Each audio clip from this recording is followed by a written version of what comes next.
اس دور میں بھی کچھ لوگوں کو نماز میں علی برداشت نہیں تھا. رسول خدا توجہ فرمائیے گا, ایک سفر پہ تشریف لے کے گئے, اس سفر کی تفصیلات میں نہیں جا سکتا, اور اپنی جگہ اپنا وارث بنا کے جناب امیر کو مدینہ چھوڑ گئے. اب نبی کی جگہ نبی کے مصلی پر مسجد نبی میں نماز پڑھاتے تھے علی. لوگوں نے باہر ایک مسجد بنائی, توجہ فرمائیے گا, باہر ایک مسجد بنائی, اور آپ اس مسجد کے نام سے آشنا ہیں, مسجد زرار. توجہ ہے میرے محترم دوستوں کو, تھی مسجد.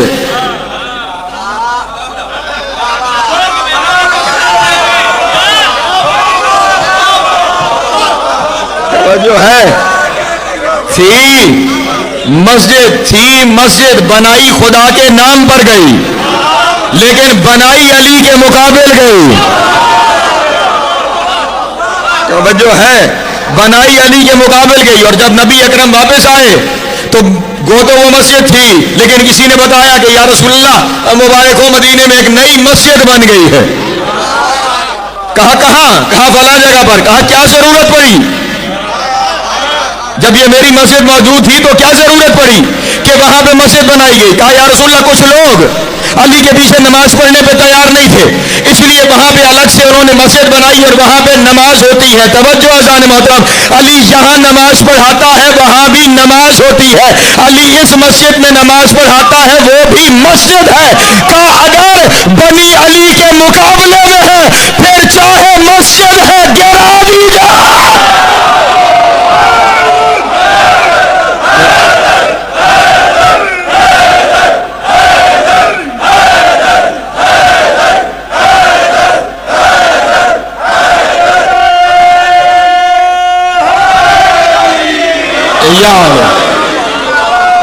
سلامت رہے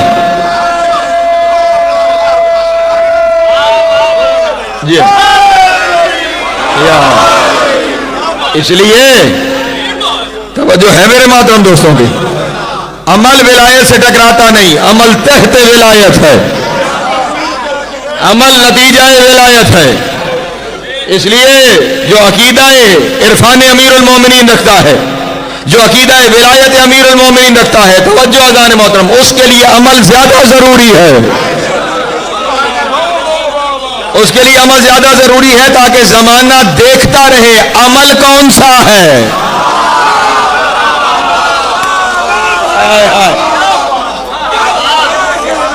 عمل کہاں ہے, حقیقت عمل کہاں ہے. نظر تب آئے گا جب علی والا عمل کر رہا ہوگا. باقی کسی کا تو کوئی عمل کسی گنتی میں ہی نہیں آتا. ہاں, باقی کا کسی کا کوئی عمل گنتی میں نہیں آتا. میں بس تقریر تمام کرنے جا رہا ہوں. میں نے جو کل فرمان کا حصہ پڑھا تھا, دوسرا حصہ سن لو. پہلا حصہ کیا تھا, کیفا یعرف من لا یطاع. یہ کیسی معرفت ہے کہ جس میں اطاعت و عمل نہیں ہے. پھر امام نے فرمایا کیفا یطاع من لا یعرف. یہ کیسا عمل ہے جس میں معرفت ہے.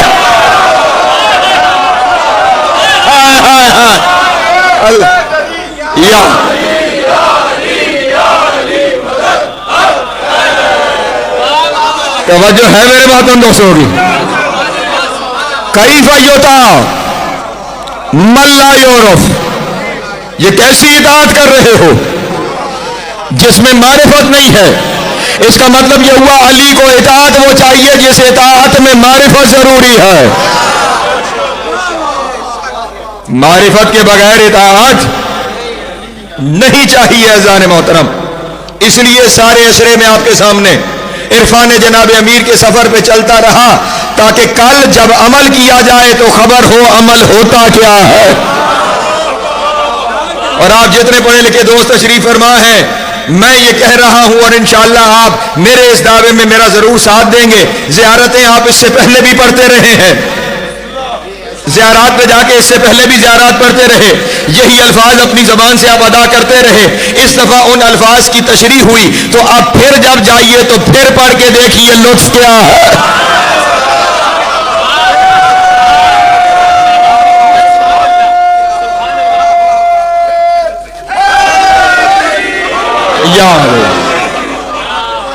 ہاں ہاں اطاعت وہی ہے جو عرفان کے ساتھ ہے، عرفان کے سوا کوئی اطاعت نہیں ہے۔ اس لیے آپ تمام احباب کے لیے جتنے پڑھے لکھے دوست تشریف فرما ہے، ان ہستیوں کے ظاہر پر بھی ایمان ضروری ہے، یہی نتیجہ ہے سشرے کا۔ ان ہستیوں کے ظاہر پر بھی ایمان ضروری ہے، ان کے باطن پر بھی ایمان ضروری ہے۔ میں جملہ بدل کے کہوں، ان کا ظاہر عمل ہے، ان کا باطن فضائل ہے۔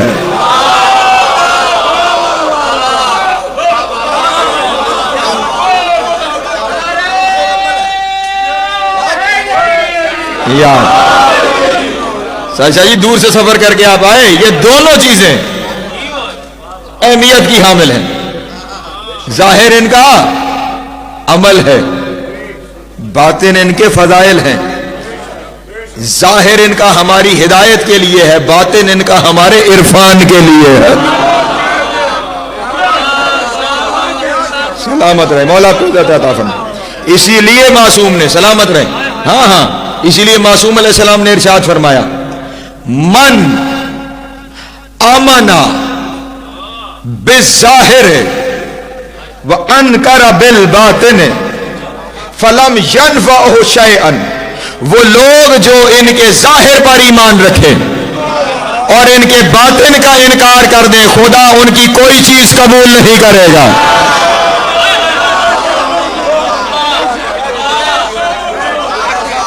توجہ ہے میرے محترم دوستوں کی، جو صرف ان کے ظاہر پر ایمان رکھے اور ان کے باطن کا انکار کر دے، لم ينفع شيء، کوئی شے فائدہ نہیں دے گی، وہ کوئی بھی ہو۔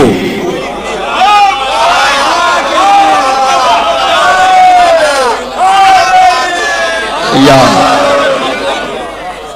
ہاں صرف اگر ظاہر پر ایمان ہے اور باطن پر ایمان نہیں تو کوئی شے۔ اور پھر یہاں پہ ایک اور چیز بھی ہدیہ کر دوں، اب ہمارے یہاں بھی کچھ افراد آ گئے ہیں جو کہتے ہیں بھئی نماز تو وہ جو پڑھ گئے وہ پڑھ گئے، اب ہم نے کیا پڑھنی ہے؟ توجہ ہے، عمل تو جو انہوں نے کرنا تھا وہ کر گئے، اب ہم نے کیا عمل کرنا ہے؟ بس ہم عرفان حاصل کریں گے، ہم ان کے فضائل پر ایمان لائیں گے، ہمیں جو کچھ ظاہر میں وہ حکم دے کر گئے ہیں ہمیں اس حکم پر عمل کرنے کی ضرورت نہیں رہی۔ یہیں پہ امام نے اگلا حصہ ارشاد فرمایا، کیونکہ امام قیامت تک نگاہ رکھتے تھے۔ پہلے ارشاد فرمایا جو ظاہر پر ایمان رکھے گا اور باطن کا انکار کرے گا اسے کوئی چیز فائدہ نہیں دے گی۔ پھر فرمایا بعد میں ایک قوم آئے گی، جاء قومن، ایک ایمان، اس کے بعد ایک قوم آئے گی، آمن بالباطن وکفر بالظاہر، وہ ہمارے باطن پر ایمان لے آئیں گے لیکن ہمارے ظاہر کا انکار کر دیں گے، فلم ینفعہم شیئا، انہیں بھی کوئی چیز فائدہ۔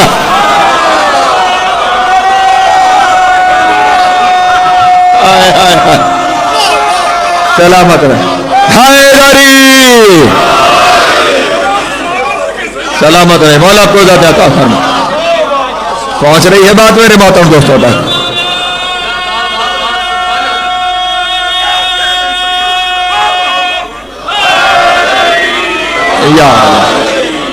ہاں جو ظاہر پر ایمان لائے گا باطن کو چھوڑے گا اسے بھی کوئی چیز فائدہ نہیں دے گی، جو باطن پر ایمان لا کر ظاہر کو چھوڑے گا اسے بھی کوئی چیز فائدہ نہیں دے گی۔ امام نے فرمایا صرف نہ ظاہر کا ایمان چاہیے نہ صرف باطن کا ایمان چاہیے، ہمارے ظاہر پر بھی ایمان ضروری ہے، ہمارے باطن پر بھی ایمان ضروری ہے۔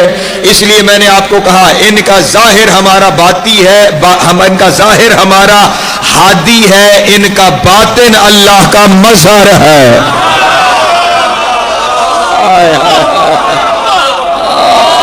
اللہ اکبر، سلامت، یا علی یا علی یا علی، سلامت مولا کو ذات عطا فرمائے۔ اس لیے دونوں چیزوں کو زمانہ سامنے رکھے۔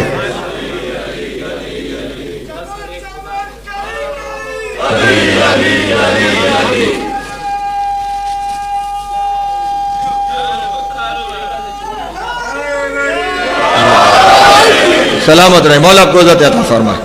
اور اب یہاں پہ اگلا جملہ بھی اپنے دوستوں کے سامنے ہدیہ کروں، وہ کہ میں یہاں تقریر کو سمیٹنے جا رہا تھا، کل کچھ سوالات بھی میرے پاس سجاد بھائی کے ذریعے ریٹن صورت میں میرے پاس پہنچے تھے. میں سوئم کی مجلس میں تفصیل سے ان کے جواب آپ کے سامنے ضرور ہدیہ کروں گا. لیکن جو بھی سوال لکھے کم از کم سوال کے نیچے اپنا نام نمبر ضرور لکھے,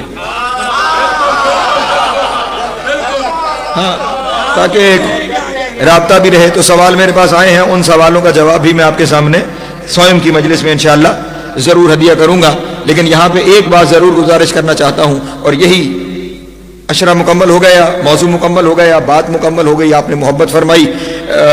میں راضی, میرا رب آپ سے راضی ہو جائے, میرے جناب امیر آپ سے راضی ہو جائیں, اور آپ جتنے افراد ہیں آپ تمام سے دعاؤں کا طلبگار ہوں. مولا آپ سب کو سلامت رکھے. یہ ایک بات بس گزارش کرنے جا رہا ہوں. اکثر ان مجالس میں یہ کہا جاتا ہے کہ ان ممبروں سے, یہ جو 10 دنوں کے ممبر لگے ہیں, ان ممبروں سے مسائل بیان کیے جائیں, ان ممبروں سے اعمال بیان کیے جائیں. میرے محترم دوست توجہ فرمائیے گا, جس کا کام اسے ساجھے,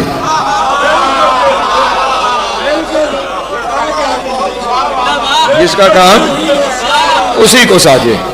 توجہ اذان محترم, خداوند عالم نے تقسیم رکھی ہے, اللہ کے حبیب نے ہر چیز کی تقسیم رکھی ہے. اسی طرح ممبروں کی بھی تقسیم ہے. ایک ممبر وہ ہے جو اعضاء کا ممبر ہے, جو مجلس اعضاء کا ممبر ہے. ایک ممبر وہ ہے جو مسجد کا ممبر ہے. ایک ممبر وہ ہے جو مسجد کا ممبر ہے, ایک ممبر وہ ہے جو مجلس اعضاء کا ممبر ہے. آسان لفظوں میں سمجھو تو یوں آپ کے سامنے بیان کر دوں اپنے دوستوں کے سامنے, ظاہر کے لیے مسجد کا ممبر ہے, باطن کے لیے مجلس کا ممبر.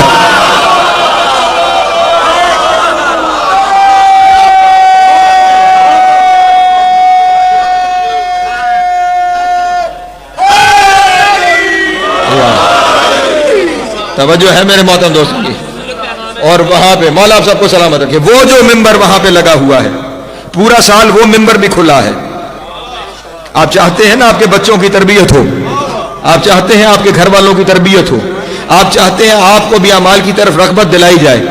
یہ سارا شوق محرم کے 10 دنوں میں کیوں آتا ہے, پورا سال کیوں نہیں آتا؟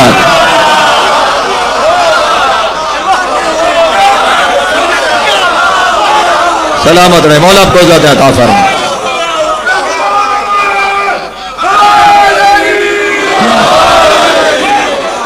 پورا سال مسجد کھلی ہے, پورا سال آپ کے ریزیڈنٹ عالم آپ کے یہاں پہ موجود ہیں.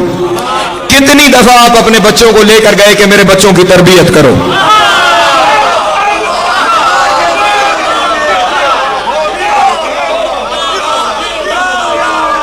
نہیں توجہ فرما رہے. سارا سال مسجد کھلی ہوئی ہے, عالم دین 24 گھنٹے آپ کے لیے موجود ہے. کیوں نہیں لے کے جاتے اپنے بچوں کو آپ وہاں پر, کہ وہاں پر آپ کے بچوں کی تربیت کی جائے؟ اور وہاں سے پہلے یہ مسائل بتانا مولوی کا کام نہیں, ماں باپ کا کام ہے.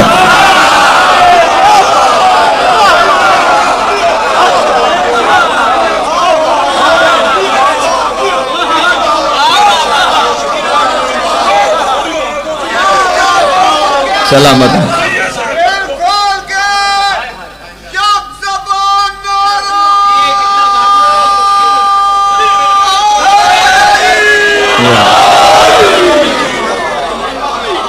ناراض نہ ہوئیے گا, خود آپ اپنے حصے کا کام نہ کریں اور لے آئیں معاملہ مجلس حسین ابن علی پہ.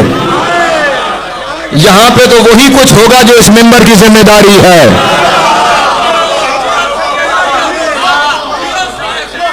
سلامت رہے, مولا آپ کو عزت عطا فرمائے. وہ سارا سال آپ کے لیے وہ اویلیبل ہے. وہاں جائیے, وہاں جا کے اپنی بھی تربیت کروائیے, اپنے بچوں کی بھی تربیت کروائیے.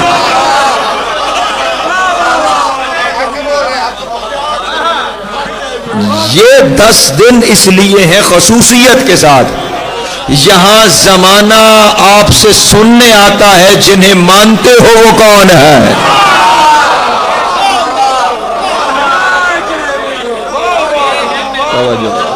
سلامت رہے, مولا آپ کو جاتا تھا. آپ عزاداری کی ایک روایت بزرگوں کی جانب سے رکھی گئی ہے. میرے پاس وقت مختصر رہ گیا ہے, ذرا جائیے. آج آپ یہاں پہ آ کے گفتگو کرتے ہیں کہ یہ ہونا چاہیے اور وہ ہونا چاہیے. جائیے ماضی قریب کے ہی جتنے بڑے آپ کے علماء تھے علامہ علی نقی نقن صاحب سے لے کر قبلہ بشیر انصاری فاتح ٹیکسلا تک، توجہ جانے محترم، قبلہ حافظ کفایت حسین صاحب تک، یہ جتنے علماء ہیں، ان علماء کی مجالس کی کتابیں چھپی ہوئی نہیں، چھپی ہوئی ہیں۔ ماضی قریب میں آئیے تو علامہ طالب جوہری صاحب کتابیں چھپی ہوئی مارکیٹ میں موجود ہیں، جائیے ان سارے علماء کی جو اس منبر کی پہچان تھے،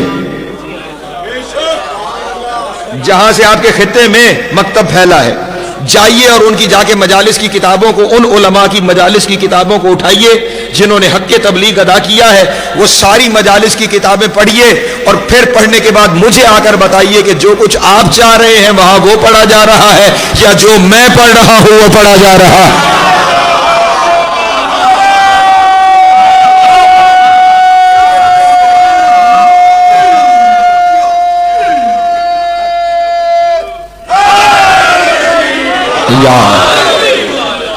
آپ کے اور زمانے کے درمیان فصل علی ہے، توجہ ہے، آپ کے اور زمانے کے درمیان فرق علی ہے، وہ فرق ہی آپ نے عیاں کرنا ہے کہ کیوں علی، وہ کچھ جو وہاں نہیں ہے اور یہاں ہے، اور پھر وہ قربانی جس قربانی کی وجہ سے آج تک زمانے میں لا الہ الا اللہ پڑھا جا رہا، جس کی وجہ سے زمانے میں محمد رسول اللہ کہا جا رہا، وہ قربانی جس کی وجہ سے آج تک علی ولی اللہ کی صدائیں بلند ہو رہی۔ شب عاشور ہے عزیزان محترم،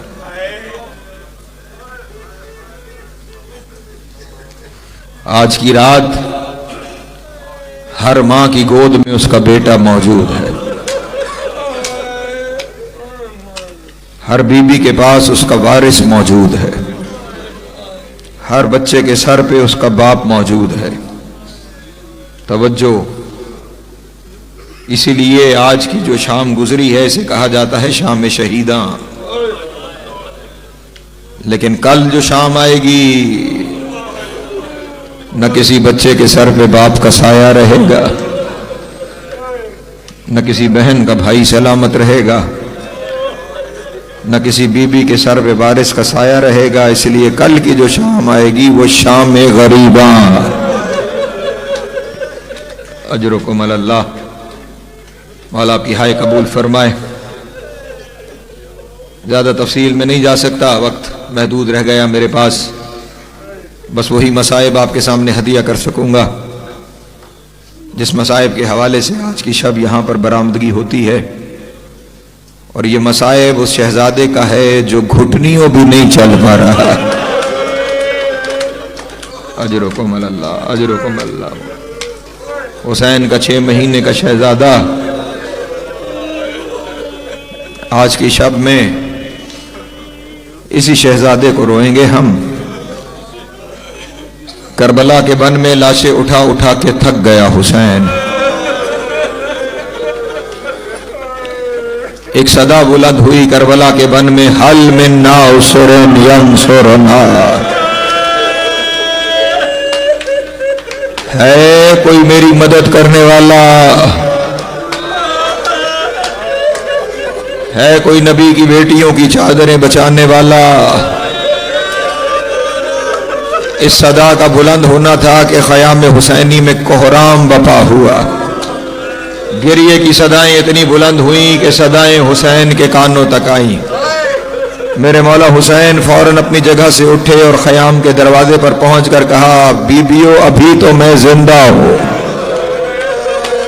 ابھی تو میں زندہ ہوں، پھر اتنا گریہ بلند کیوں ہے؟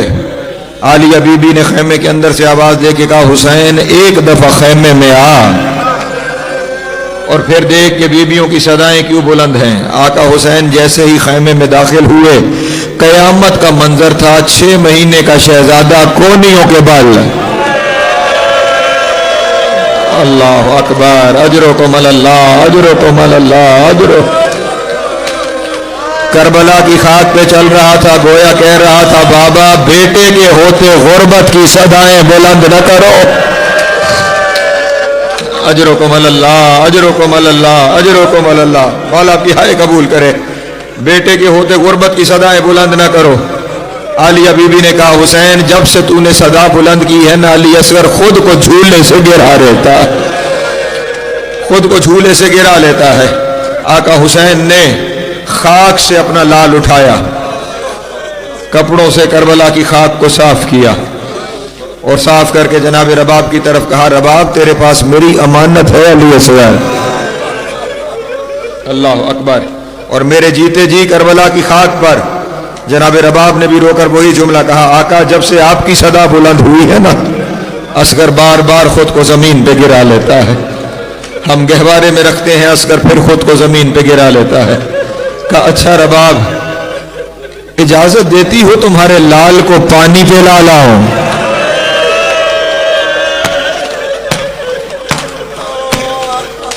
آج کی رات پر رونے کے لیے کچھ کہنے کی ضرورت ہی نہیں ہے.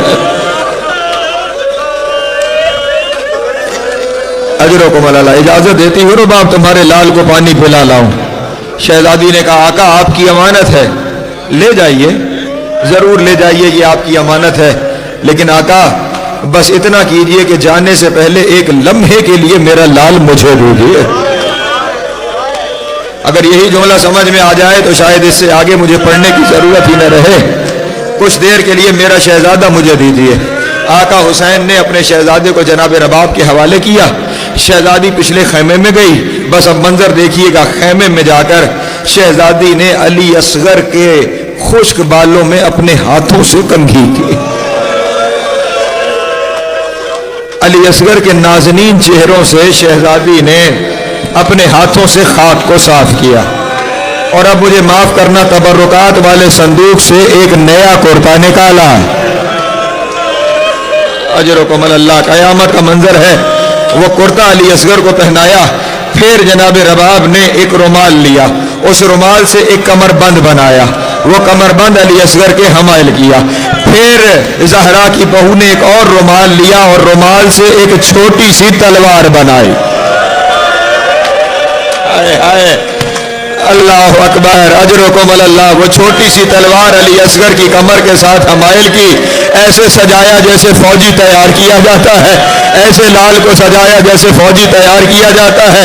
تیار کر کے باہر لا کر حسین کے ہاتھوں پہ رکھا. حسین نے سر سے پاؤں تک علی اصغر کو دیکھا.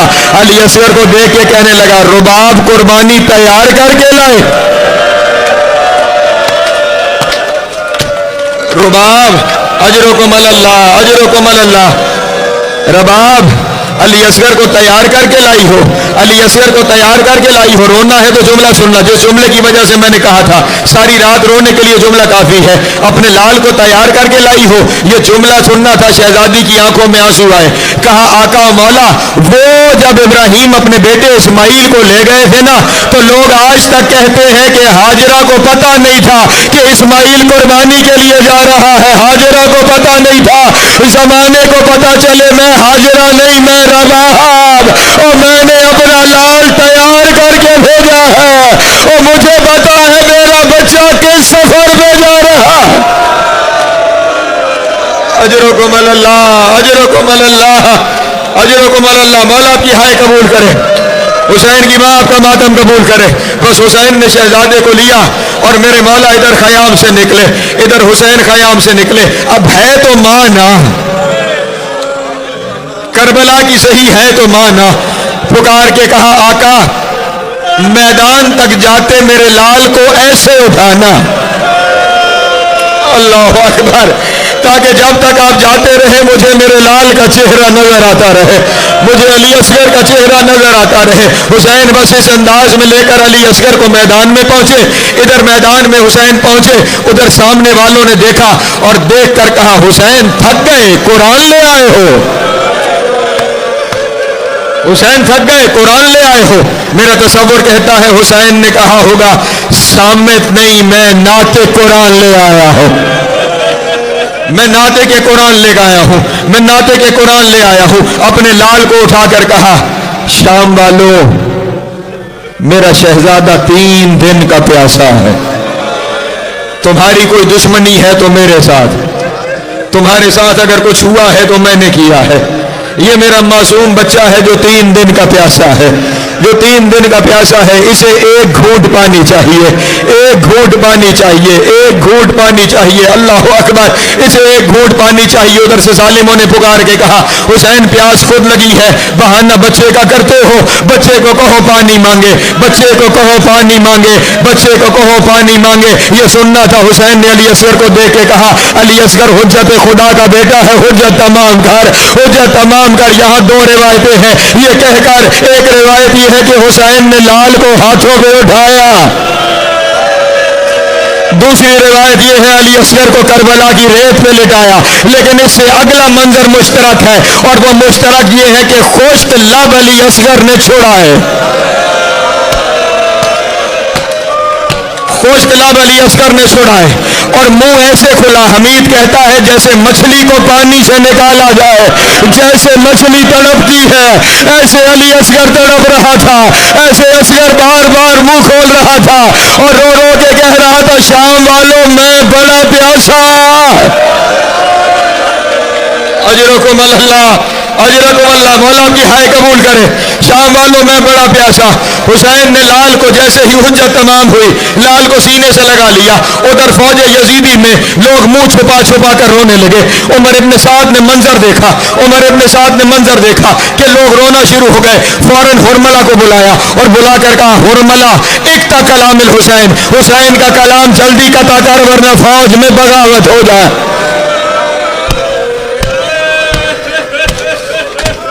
جلدی کلام قطع کر ورنہ فوج میں بغاوت ہو جائے گی۔ حرملہ کہتا ہے میں نے اپنے ترکش میں دیکھا تو بس 1 تیر رہ گیا تھا، بس 1 تیر رہ گیا تھا، اور سننا چاہو کہ وہ تیر کون سا تھا تو وہ کربلا کے اندر سب سے بڑا تیر تھا، جس کا وزن میں نے کتابوں میں کئی کلو میں پڑھا ہے، جسے 100 شعبہ تیر کہا جاتا ہے۔ وہ ایسے 100 شعبہ نہیں تھا، وہ ایسے تھا جیسے مدھانی کے پر ہوتے ہیں۔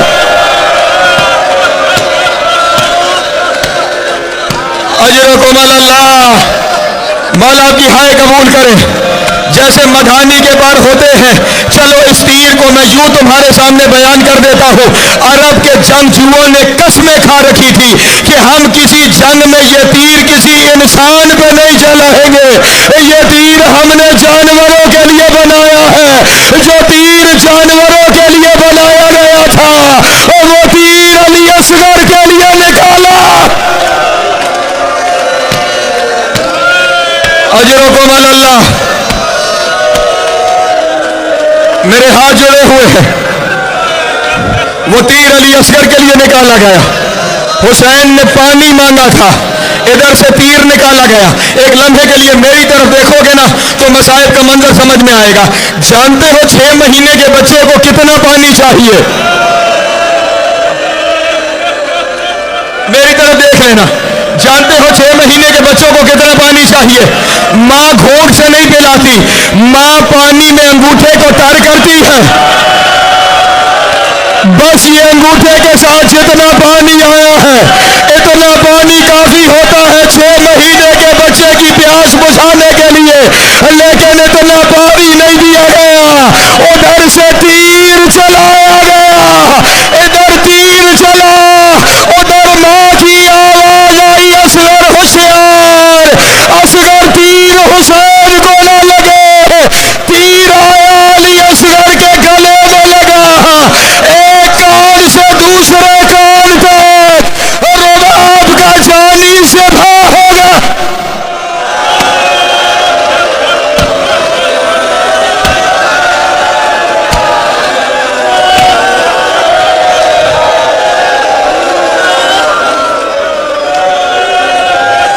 مجھے مسائل پڑھنے دینا، مجھے مسائل پڑھنے دینا، میں کہوں گا تو خبر آئے گا۔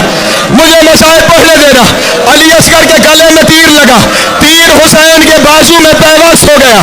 مقدمین پڑھتے تھے اتنا وزنی تیر تھا، اگر بازو نہ آتا جدھر تیر جاتا ادھر صغیر نہ۔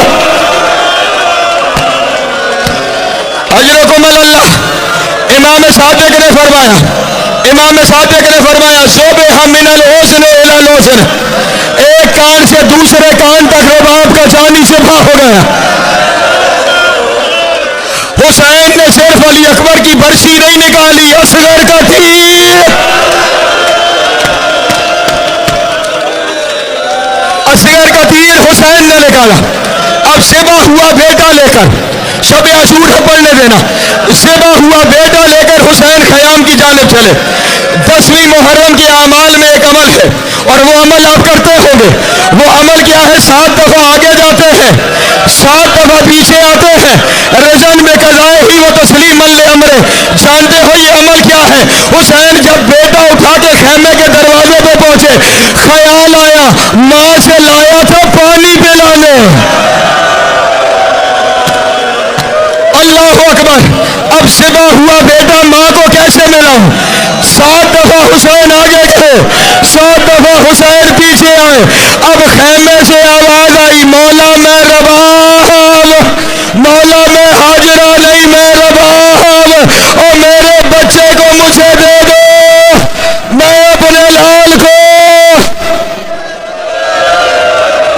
میرے مولا میری مدد کرنا، میرے مولا میری مدد کرنا، میں اپنے لال کو اٹھاؤں گی۔ ماں نے بیٹے کو اٹھایا،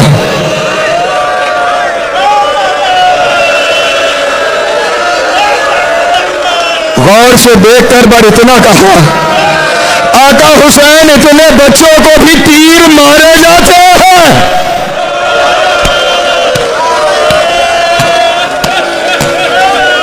جملہ سنو گے، اگر ماتم کرنا چاہتے ہو جملہ کہتا ہوں، اگر ماتم کرنا چاہتے ہو جملہ کہتا ہوں۔ حسین نے اسی عاشور کی صبح ہور سے کہا تھا، ہور میرے نانا کی شریعت میں باپ بیٹوں کا لاشا نہیں اٹھاتا، اور یہ شام جب آئی ہے باپ نہیں ماں نے لاشا اٹھایا۔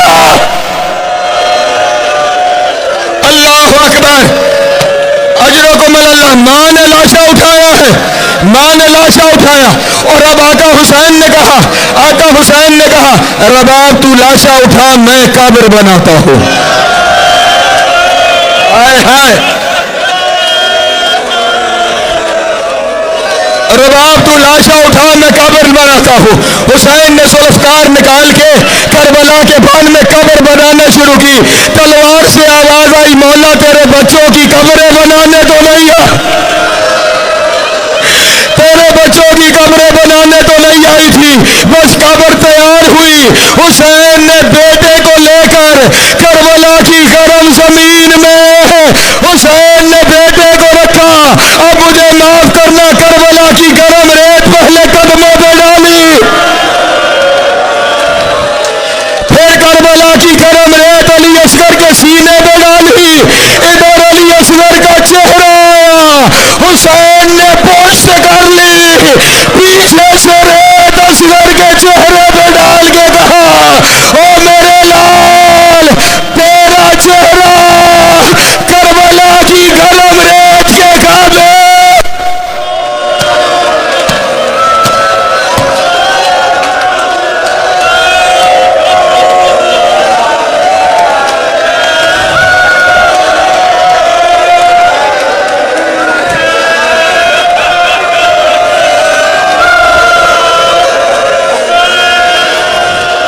حوصلہ کرو گے، 2 جملے سنو گے، 2 جملے سنو گے۔ حسین علی اکبر کی قبر بنا کر ابھی کربلا کے بن میں بیٹھے تھے کہ ایک صدا بلند ہوئی، یہاں حسین کون ہے؟ میں صغرا کا قاسم۔ علی اصغر کی قبر پہ صغرا کا قاسم آ گیا، قاسم صغرا کا خط لے کے آیا۔ اس خط میں لکھا تھا بابا میں نے علی اصغر کے کرتے سی کے بھیجے ہیں، اور کرتے میرے بھائی کو پہنانا۔ حسین نے کرتا اٹھایا، علی اصغر کی قبر پہ ڈالا، کہا علی اصغر جاگ، اور بہن نے تیرے کرتے۔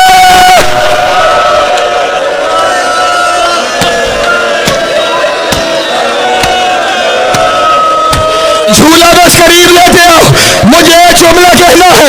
آقا حسین آپ نے تو علی اصغر کربلا کی ریت کے سپورٹ کر دیا تھا نا، علی اصغر پہ کربلا کی خاک ڈال دی تھی، لیکن 11 محرم ظالم نے سے لے کر کربلا کے میدان میں اترے اور نیزے مارنا شروع کیے. ایک نیزہ اکیلا نہیں، جب نیزہ باہر آیا علی اصغر کا لاشا نیزے کے ساتھ باہر آیا. ماں تڑپ گئی، او میرے جھولے والے لا، او تیرے جنازے کو بھی برچھی